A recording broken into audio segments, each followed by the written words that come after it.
Il y a des lieux qui ne ressemblent à rien d'autre, des villes hors du temps. Matera est l'une d'elles. Creusée dans la pierre, bâtie par la main de l'homme et façonnée par les siècles, elle nous parle à voix basse. Et pourtant, elle bouleverse. Matera est l'une des plus anciennes cités habitées en continu au monde. Depuis plus de 9000 ans, l'homme y vit, s'y adapte, y construit. Les Sassi, ces habitations troglodytes, témoignent de cette alliance entre nature et culture. Ces grottes creusées dans le tuf calcaire étaient des maisons, des ateliers, parfois des églises. Tout un monde souterrain, invisible de loin mais vibrant de vie. Però non esisteva il soggiorno, la cucina, erano l'unica stanza. Zitta, metti testa dentro e stai fresca. Ti stai sempre a lamentare, mamma mia. Mamma mia.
du musée de la Seine. Perchée sur la colline de la Civita, la cathédrale de Matera veille sur la ville. Sobre à l'extérieur, lumineuse à l'intérieur. Elle est faite de silence et de pierres claires, d'ombres dorées et de fresques qui murmurent le sacré. Ici, le temps ralentit. On n'entre pas simplement, on entre en soi.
À Matera, chaque ruelle est un mystère. Des escaliers sans fin, des arches qui chuchotent, on ne sait jamais où l'on va. Et c'est justement là, la magie. Une porte entr'ouverte, une lumière qui glisse sur la pierre, un chat qui traverse comme un gardien silencieux. Ici, on marche lentement, parce qu'on sent que chaque pas a déjà été posé 1000 fois.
Au cœur des falaises de Matera, une porte s'ouvre, taillée dans la pierre. Pas d'enseigne, pas de clocher, juste le silence et la promesse d'un voyage dans le temps.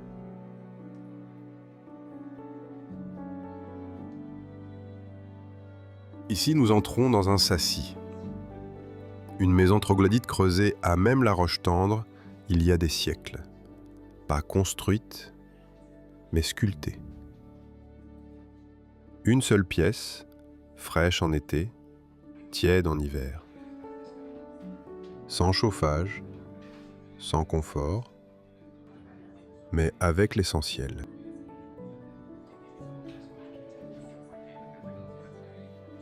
Une famille entière vivait ici. Parents, enfants, parfois les grands-parents. C'est une vie rude que l'on sent encore vibrer dans ces murs. Une vie sans luxe, mais riche d'adaptation. Chaque recoin servait. Rien n'était laissé au hasard.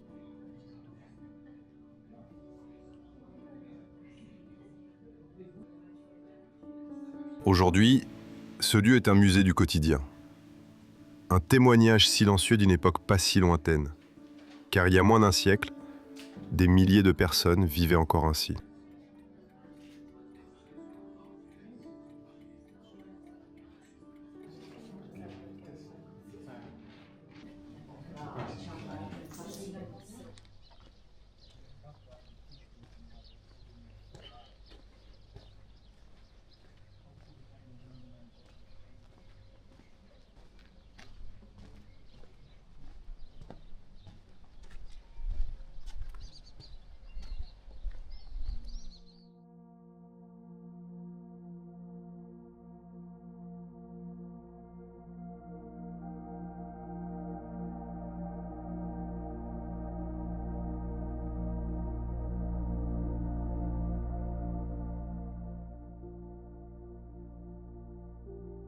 Depuis le ciel, Matera révèle son secret le mieux gardé. Un labyrinthe minéral, creusé à flanc de falaises, des maisons superposées, des ruelles suspendues, comme si le temps s'était figé dans la pierre. Ici, les toits sont les terrasses d'autres maisons, et chaque ombre raconte une histoire.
Merci d'avoir voyagé avec moi à travers Matera. Si ce moment vous a plu, n'oubliez pas de vous abonner. À très bientôt pour une nouvelle escale hors du temps.